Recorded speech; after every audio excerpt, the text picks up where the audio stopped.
بیٹھ کر اس پروگرام کو سن رہے ہیں، ابھی پیچھے اپنے خطبے میں نے آیت پڑھی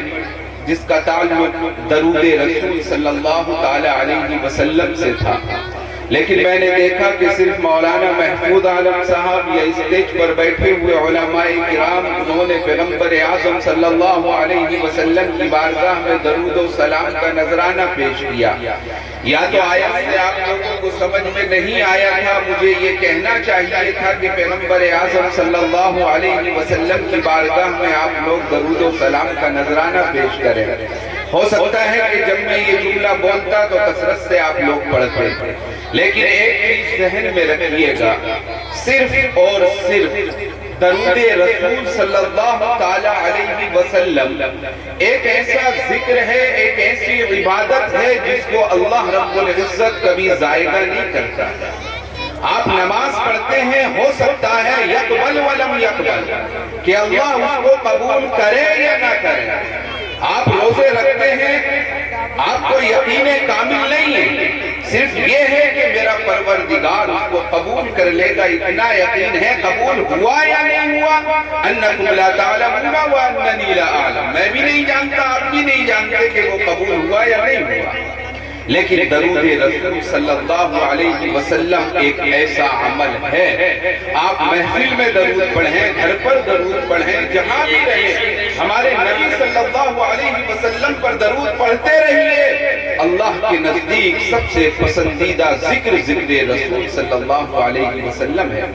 جب آپ پڑھتے ہیں تو آپ خود نہیں پڑھتے ہیں، جیسے میں نے پڑھا اللہم صلی علی محمد، میں نے اپنی زبان سے دہرایا، بلکہ میں نے ریکویسٹ کی اللہ کی بارگاہ میں، اے اللہ تو ہمارے محبوب کی بارگاہ میں درود بھیج۔ ہم نے رب سے کہا، ہم نے خود نہیں پڑھا۔ تو ہر وہ چیز جو رب سے کہی جائے اور جس کا تعلق پیغمبر اعظم صلی اللہ علیہ وسلم سے ہو، وہ قابل قبول ہوتی ہے اور مقبول بارگاہ ہوا کرتی ہے۔ اور جہاں میرے نبی کی شان کا ذکر آ جائے تو اللہ کو اس سے زیادہ کوئی ذکر پسند نہیں ہے۔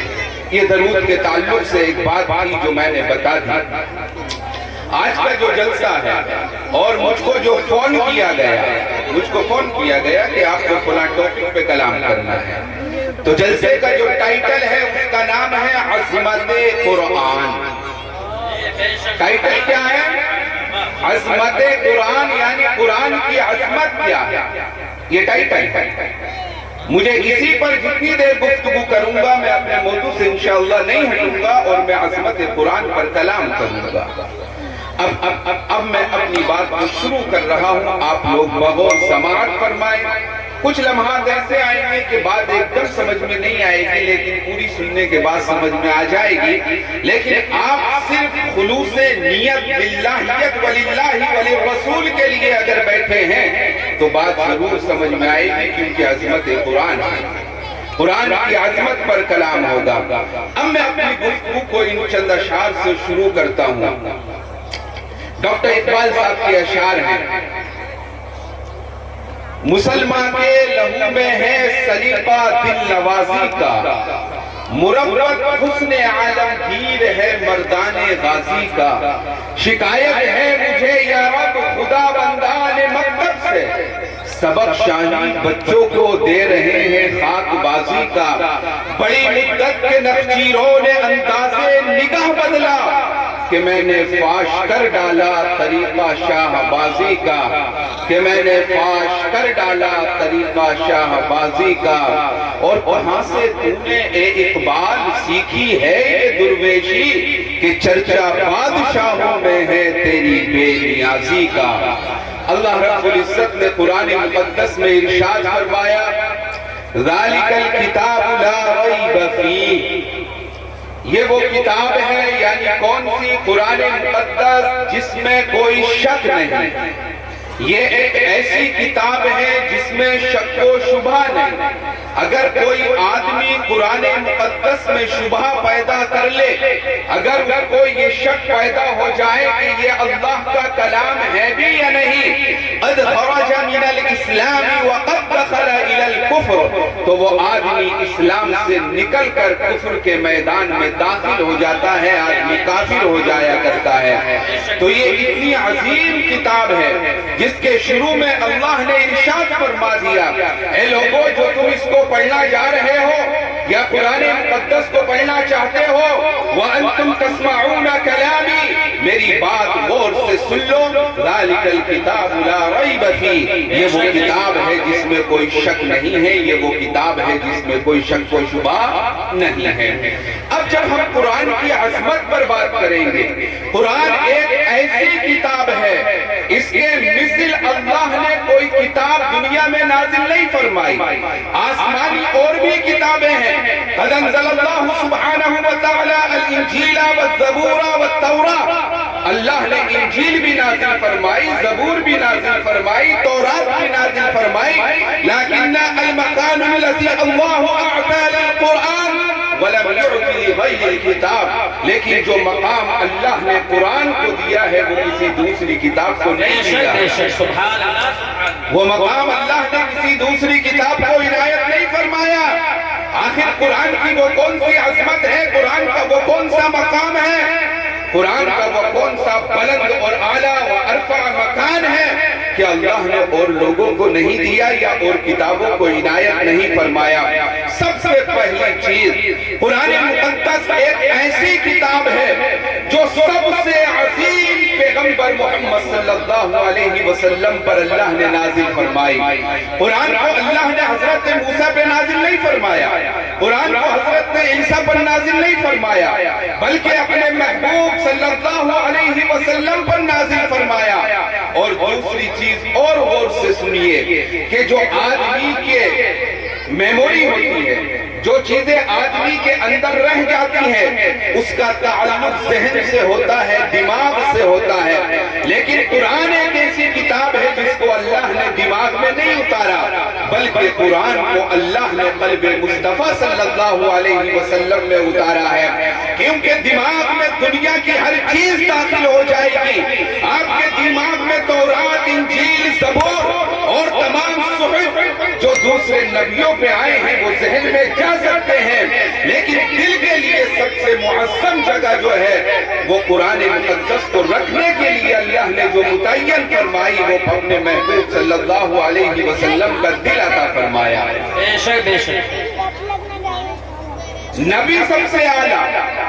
پھر نبی کے جسم اطہر میں وہ جگہ جو سب سے اعلیٰ، ہمارے نبی کا جسم اطہر تو پورے کا پورا الحمدللہ سب سے اعلیٰ ہے، یہاں تک کہ آپ کا جسم اطہر عرش معلیٰ سے اعلیٰ ہے،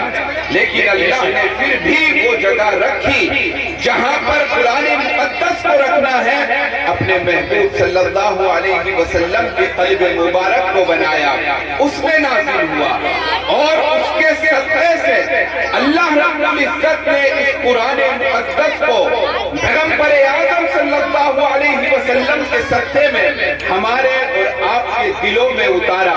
ورنہ آپ تورات دیکھ لیجئے، انجیل دیکھ لیجئے، زبور دیکھ لیجئے، دنیا میں جتنی بھی کتابیں ہیں کسی کتاب کا کوئی آپ کو حافظ نہیں ملے گا، لیکن قرآن مقدس کے آپ کو ہر گھر میں حافظ ملیں گے، ہر گاؤں میں حافظ ملیں گے، ہر جگہ حافظ ملیں گے۔ کبھی آپ نے سنا ہے کہ کوئی تورات کا حافظ ہے، کبھی آپ نے سنا ہے کوئی انجیل کا حافظ ہے، کبھی آپ نے سنا ہے کوئی گیتا کا حافظ ہے، کبھی آپ نے سنا ہے کوئی رامائن کا حافظ ہے، کبھی آپ نے سنا ہے کہ کوئی بدھسٹ ازم میں رہنے والا اپنی کتاب کو حفظ کر چکا ہے، کہیں آپ کو سننے نہیں ملے گا۔ لیکن قرآن مقدس کی جب بات آئے گی، جب اللہ کے کلام کی بات آئے گی، جب آپ اپنے سر کو اٹھائیں گے، جس گاؤں کے اندر قدم رکھیں گے ہر گاؤں میں آپ کو حافظ قرآن نظر آئے گا۔ یہ برکت ہے ہمارے محبوب صلی اللہ علیہ وسلم کی جو اللہ نے آپ کے قلب انور پر اتارا، اس کے صدقے سے ہمارا قلب اس کو قبول کر لیتا ہے، ایکسپٹ کر لیتا ہے، ورنہ ہمارے بس کی بات نہیں کہ کلام اللہ کو ہمارا دل اور ہمارا قلب اس کے بوجھ کو برداشت کر سکے، ایسا کبھی نہیں ہوتا۔ اس کی ایک مثال میں آپ کو دیتا ہوں تاکہ بات اور اچھے سے سمجھ میں آ جائے۔ حضرت موسیٰ علیہ السلام، نام سنا ہے نا؟ بنو اسرائیل کے نبیوں میں سب سے عظیم نبی جن کو کہا جاتا ہے وہ ہوا موسیٰ علیہ السلام، وہ حضرت موسیٰ علیہ السلام ہے۔ اللہ سبحانہ وتعالی قد ذکر فی القرآن الکریم مرارا مرارا، اللہ نے بہت مرتبہ قرآن میں ان کا ذکر فرمایا ہے۔ قرآن میں اگر سب سے زیادہ نام لے کر کسی نبی کا ذکر اللہ نے کیا ہے تو وہ حضرت موسیٰ علیہ السلام کا ذکر اللہ نے کیا ہے۔ حضرت موسیٰ نے اللہ سے خواہش ظاہر کی، اے اللہ میں تیرا دیدار کرنا چاہتا ہوں، اے اللہ میں تجھے دیکھنا چاہتا ہوں، اے اللہ میں تیرا قرب حاصل کرنا چاہتا ہوں، ارینی اے پروردگار عالم مجھے اپنا جلوہ دکھا دے۔ حضرت موسیٰ علیہ السلام کوہ طور پر چلے گئے، کوہ طور پر جانے کے بعد رب کی بارگاہ میں التجا کرنے لگے، رب کی بارگاہ میں دعا کرنے لگے، اے پروردگار عالم مجھے اپنا جلوہ دکھا دے، اے رب العزت مجھے اپنے نور کی رہنمائیاں دکھا دے۔ رب کی بارگاہ میں حضرت موسیٰ علیہ السلام دعا فرما رہے ہیں، میرے رب نے ارشاد فرمایا، اے موسیٰ تم مجھے دیکھنے کی بات کر رہے ہو، تم میرا مشاہدہ کرنے کی بات کر رہے ہو، پہلے میں تم سے یہ کہتا ہوں کہ یہ جو جبل ہے، جس جبل کو، یہ جو پہاڑ ہے، جس پہاڑ کو کوہ طور کہا جا رہا ہے، جس پہاڑ پر تم کھڑے ہو، اس پہاڑ کی جانب ایک اونچا مقام ہے، اے موسیٰ تم ایک جھلک اس کی طرف دیکھ لو، میں اپنی صفت ادھر ڈالتا ہوں، اگر تم نے اس کو دیکھ لیا تو تم سمجھ لینا کہ میرا دیدار کر لو گے۔ حضرت موسیٰ علیہ السلام نے جیسے ہی اس پہاڑ کی جانب دیکھا، حضرت موسیٰ علیہ السلام بے ہوش ہو کر گر پڑے اور کوہ طور جل کر راکھ ہو گیا۔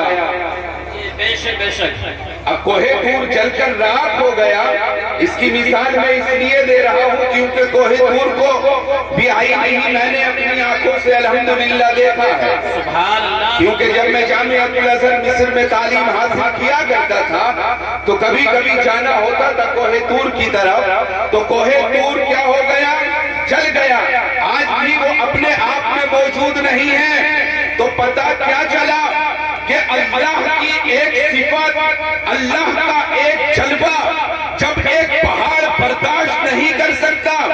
جب ایک پتھر برداشت نہیں کر سکتا تو انسان کا قلب اس کو کیسے برداشت کر سکتا ہے؟ اگر اللہ کے جلوے کو کوئی انسان برداشت کر سکتا تو سب سے پہلے حضرت موسیٰ دیدار کر لیتے، حضرت موسیٰ اپنے رب کے نور کو دیکھ لیتے، لیکن وہ دیکھ نہ پائے۔ یہ صرف قلب رسول صلی اللہ علیہ وسلم ہے جو قرآن مقدس کو آپ کے قلب اطہر پر اللہ نے نازل فرمایا اور اس کی برکت سے آج ہمیں مل رہا ہے، اور آج ہم میں سے کوئی بھی چھوٹا سا بچہ بھی قرآن مقدس کو حفظ کرتا ہوا نظر آتا ہے۔ یہ عظمت ہے قرآن کی اور یہ جلوہ ہے پیغمبر اعظم صلی اللہ تعالی علیہ وسلم کا۔ اور جب یہ ابتدائی دور میں جب قرآن مقدس کا نزول ہو رہا تھا، پیغمبر اعظم صلی اللہ علیہ وسلم مکہ کی سرزمین پر موجود تھے، جب اہل مکہ کو پیغمبر اعظم صلی اللہ علیہ وسلم قرآن مقدس سنایا کرتے تھے اور ان سے کہا کرتے تھے ھذا من جانب اللہ سبحانہ وتعالی، کہ یہ وہ قرآن ہے جو اللہ کی طرف سے آ رہا ہے، وَھذا کلام اللہ، اور یہ اللہ کا کلام ہے۔ اللہ یرید ان یعطی الہدایہ، اللہ یہ چاہتا ہے کہ تم لوگوں کو ہدایت عنایت فرمائے، اللہ یہ چاہتا ہے کہ تم لوگوں کو اعلیٰ مقام پر لے جائے۔ جب کفار اس کو سنا کرتے تھے، جب اہل عرب قرآن مقدس کو سنا کرتے تھے، سننے کے بعد وہ دنگ رہ جایا کرتے تھے۔ ایک چیز نوٹ کیجئے گا کہ جب قرآن کو اللہ نازل فرما رہا تھا تو مکے کی سرزمین پر پیغمبر اعظم موجود تھے صلی اللہ علیہ وسلم، مکے کی سرزمین پر موجود تھے، اور مکے کے جو لوگ تھے نا اس وقت حجاز میں سب سے زیادہ عربی داں، سب سے فصیح، سب سے عمدہ، سب سے اعلیٰ جو عربی بولنے والے تھے وہ مکے کے لوگ تھے، اس میں بڑے بڑے فصیح تھے، بڑی بڑی اچھی زبانیں ان کو آیا کرتی تھی، ان کی شاعری مشہور تھی، ان کے قصیدے مشہور تھے، ان کے قصے مشہور تھے، یعنی بہت اچھی وہ لوگ عربی جانا کرتے تھے۔ لیکن جیسے ہی قرآن مقدس کی آیات ان کے سامنے آیا کرتی تھی، جیسے ہی قرآن مقدس کو وہ لوگ سنا کرتے تھے، ایک دم دنگ رہ جایا کرتے تھے، ان کی عقل حقہ بکہ رہ جایا کرتی تھی، اور وہ یہ کہنے پر مجبور ہو جایا کرتے تھے وَهَذَا الْكَلَامُ لَيْسَ مِنَ الْإِنسَانِ، کہ یہ تو وہ کلام ہے جو کسی انسان کا ہو ہی نہیں سکتا، وَهَذَا لَيْسَ مِنَ السِّحْرِ، اور یہ کسی جادوگر کا کلام بھی نہیں ہو سکتا، وَهَذَا الْكَلَامُ لَيْسَ مِن محمد صلی اللہ علیہ وسلم، اور یہ ایسا کلام ہے جو نہ محمد کی طرف سے ہو کرتا، کیونکہ ہم خود اتنے بڑے ادیب ہیں، دنیا میں سب سے اچھی زبان ہم جانتے ہیں، سب سے اعلیٰ عربی ہم جانتے ہیں، اور ہمیں ہی نہیں معلوم آخر یہ قرآن مقدس اللہ ہی کی جانب سے ہے۔ اس چیز کا یہ لوگ تفسیرہ کیا کرتے تھے، لیکن بغض و حسد اور کینہ کی بنا پر وہ ایمان نہیں لایا کرتے تھے، پیغمبر اعظم صلی اللہ علیہ وسلم کے قرب بھٹکا نہیں کرتے تھے اور اس سے دور رہا کرتے تھے۔ تو پتہ کیا چلا کہ قرآن مقدس سب سے عظیم کتاب ہے، قرآن مقدس اللہ کی جانب سے نازل شدہ کتاب ہے، اور قرآن مقدس کے بارے میں اللہ نے ارشاد فرمایا لو انزلنا هذا القرآن على جبل لرأيته خاشعا متصدعا من خشية الله، کہ اگر اس قرآن کو ہم کسی پہاڑ پر نازل کر دیتے تو یہ پہاڑ خشیت الہی سے ریزہ ریزہ ہو جاتا، پہاڑ خشیت الہی سے برادہ بن جاتا، ایک دم راک ہو جاتا۔ لیکن یہ قلب مصطفیٰ صلی اللہ علیہ وسلم ہے جو اس قرآن مقدس کو برداشت کر لیتا ہے۔ اب آپ اندازہ لگائیے وہ قلب کیسا ہوگا، پیغمبر اعظم کی شان کیا ہوگی، آپ کا مقام کیا ہوگا، اللہ کے نزدیک آپ کا مرتبہ کیا ہوگا، جو اللہ کے پورے کلام کو اپنے سینے میں ثبت کر لے جائے۔ سبحان اللہ سبحان اللہ، نعرہ تکبیر، نعرہ رسالت، عظمت قرآن کانفرنس، جشن دستار بندی، سبحان اللہ سبحان اللہ۔ سب چمک والے اجلوں میں چمکا کیے، اندھے شیشوں میں چمکا ہمارا نبی۔ ویسے ہی نہیں کہ اللہ کے رسول صلی اللہ علیہ وسلم کو اللہ نے اپنا سب سے محبوب رکھا ہے، آخر اس میں وجوہات ہوا کرتی ہیں کہ اتنا محبوب کیوں رکھا ہے۔ اب اللہ نے قرآن میں بیشتر مقامات پر فرما دیا ذالک الکتاب لا ریب فیہ، یہ وہ کتاب ہے جس میں کوئی شک و شبہ نہیں ہے، یہ وہ کتاب ہے جو لوگوں کی ہدایت کے لیے اللہ نے نازل فرمائی ہے۔ اب ہمارا خاکہ کیا ہو گیا ہے، ہمارا ذہن کیا ہو گیا ہے کہ ہم قرآن مقدس کو عورتیں بھی سنیں مرد بھی سنیں، اور میں یہ بڑی تلخ حقیقت بیان کر رہا ہوں کہ ہمارا مشغلہ کیا ہے کہ ہم قرآن مقدس کو بھول چکے ہیں کہ آخر یہ ہے کیا۔ ہمیں قرآن کی تعریف نہیں معلوم ہے، بلکہ قرآن کا حق تو یہ ہے کہ قرآن کو پڑھا جائے، قرآن کو سمجھا جائے، قرآن کی تفسیر پڑھی جائے، اس کے بعد قرآن کے علم کو لوگوں میں پھیلایا جائے۔ یہ قرآن کا حق ہے ہر انسان کا۔ بے شک سبحان اللہ، یہ حق ہم پر بھی ہے، یہ حق آپ پر بھی ہے، یہ حق عورتوں پر بھی ہے، یہ حق مردوں پر بھی ہے۔ کل من فی هذه الدنیا وهو موجود فی داخل الاسلام علیہ حق ان یبلغ القرآن الکریم، جو بھی اس دنیا میں موجود ہے اور وہ یہ دعویٰ کرتا ہے کہ میں مسلمان ہوں، وہ دائرہ اسلام میں رہنے کا دعویٰ کرتا ہے، تو اس پر واجب ہے، فرض ہے کہ قرآن کی تبلیغ کو لوگوں میں عام کرے، قرآن کے پیغام کو لوگوں میں عام کرے۔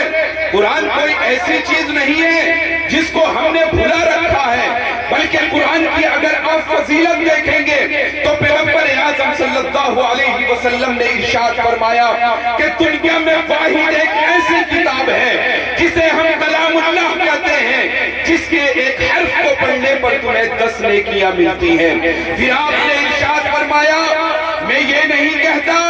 کہ الف لام میم یہ ایک حرف ہے، بلکہ الف الگ حرف ہے، لام الگ حرف ہے اور میم الگ حرف ہے۔ تو پتہ کیا چلا کہ صرف ہم اپنی زبان سے اگر الف لام میم کہیں تو اللہ کے یہاں ہمیں 10 نیکیاں مل جاتی ہیں۔ آپ مجھے بتائیے دنیا میں کون سی ایسی کتاب ہے، کون سی ایسی عبادت گاہ ہے جس کو ایک لفظ کے پڑھنے پر آپ کو 10 نیکیاں مل رہی ہیں؟ آپ مجھے بتائیے کہ دنیا میں کون سی ایسی کتاب ہے جس کو چھونے میں ثواب مل رہا ہے؟ آپ مجھے بتائیے دنیا میں کون سی ایسی کتاب ہے جس کو دیکھنے میں ثواب مل رہا ہے؟ آپ مجھے بتائیے کہ دنیا میں کون سی ایسی کتاب ہے جس کا تصور کرنے سے اللہ ہمیں ثواب دے رہا ہے؟ کتنا ثواب ہے اگر قرآن آپ کے گھر میں رکھا ہوا ہے، قرآن کو دیکھنا ثواب ہے، قرآن کو چھونا ثواب ہے، قرآن کا تصور ثواب ہے۔ اگر آپ کو پڑھنا نہیں آتا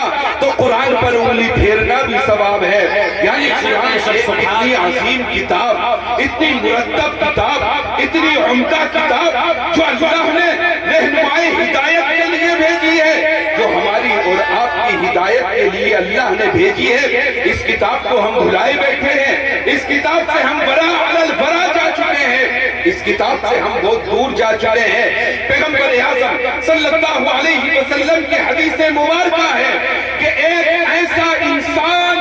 یا ایک ایسا بچہ جو قرآن مقدس کو حفظ کر لے اور قرآن مقدس پر عمل کر لے،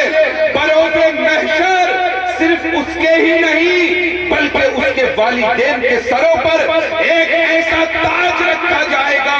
جس تاج کو دیکھ کر بڑے بڑے اولیاء رش کریں گے، بڑے بڑے بزرگ رش کریں گے کہ کاش یہ تاج ہمارے سر پر بھی ہوتا، کاش یہ تاج ہمارے اوپر بھی آ جاتا۔ آخر اس کتاب کو ہم نے اور آپ نے سمجھ کیا رکھا ہے؟ صرف تراویح میں پڑھنے کے لیے قرآن نازل ہوا ہے، صرف تیجے اور دسویں میں پڑھنے کے لیے قرآن نازل ہوا ہے۔ ہاں اس میں پڑھا جائے گا، اس میں پڑھنا ضروری ہے، اس سے ہمیں اور آپ کو ثواب ملے گا، لیکن قرآن کا اصل ٹارگیٹ ہے، قرآن کی اصل ہدایت ہے کہ ہمیں اور آپ کو صحیح راستہ دکھاتا ہے، ہمیں اور آپ کو بھلائی کے راستے پر لیا جاتا ہے۔ یہ قرآن کا مقصد ہے، یہ قرآن کا ٹارگیٹ ہے۔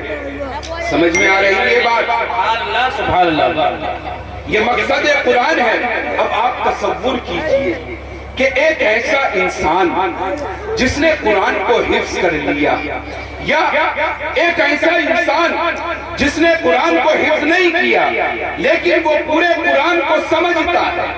وہ پورے قرآن کے ترجمے کو جانتا ہے، وہ یہ جانتا ہے کہ اللہ نے کہاں پر کیا فرمایا ہے۔ ایسے لوگوں کے بارے میں بھی وہی حدیث موجود ہے کہ ان کے سروں پر اللہ رب العزت تاج رکھے گا، اور یہ کوئی ایسی بات نہیں ہے بلکہ بخاری کی یہ حدیث ہے، مسلم کی یہ حدیث ہے، تمام حدیث کی کتابوں میں یہ حدیث اپنی صحیح سند کے ساتھ موجود ہے۔ جب اتنی بات آپ کی سمجھ میں آ گئی، اب اگلا نقطہ دیکھیے، قرآن اللہ نے کیوں نازل فرمایا؟ تاکہ انسان اس سے ہدایت حاصل کریں، تاکہ لوگ جینے کا طریقہ اس سے سیکھیں۔ اب ہلکی سی جھلک آپ دیکھیے، اللہ نے ابھی قرآن نازل نہیں فرمایا تھا، ابھی مکے کی سرزمین پر پیغمبر اعظم صلی اللہ علیہ وسلم پر اللہ نے قرآن نازل نہیں فرمایا تھا۔ اس سے پہلے کا آپ زمانہ دیکھیے، اس سے پہلے کا آپ وقت دیکھیے اور آج کا آپ وقت دیکھیے۔ وہ وقت کیسا تھا کہ لوگ اپنی بیٹیوں کو زندہ درگور کر دیا کرتے تھے، لوگ اپنی بیٹیوں کو قبروں میں اتار دیا کرتے تھے اور اس غیرت میں اتارا کرتے تھے کہیں ہمیں اپنی بیٹی کا کسی کے ساتھ نکاح نہ کرنا پڑ جائے۔ لوگ جب ان کے باپ مر جایا کرتے تھے، ماں کو میراث میں تقسیم کر دیا جاتا تھا۔ جس طریقے سے آج مال بٹتا ہے نا بھائیوں میں، اس طریقے سے ماں کو بھی میراث میں تقسیم کر دیا جاتا تھا۔ بہنیں جو ہوا کرتی تھی، ان بہنوں کو یا تو گھر سے نکال دیا جاتا تھا یا لونڈیاں بنا کر انہیں بھی تقسیم تقسیم کر لیا جاتا تھا، یہ قرآن سے نازل ہونے کے پہلے والا زمانہ ہے۔ آپ یہ دیکھیے کہ زمانہ کیسا تھا، لوگ شادی کرنا گناہ سمجھتے تھے، خانے کعبے کا طواف ننگے ہو کر کیا کرتے تھے، اپنے کپڑوں کو اتار کر پھینک دیا کرتے تھے اور خانے کعبے کا طواف کیا کرتے تھے۔ راتوں میں عورتیں ننگے ہو کر خانے کعبے کا طواف کیا کرتی تھی، دن بھر مرد انسان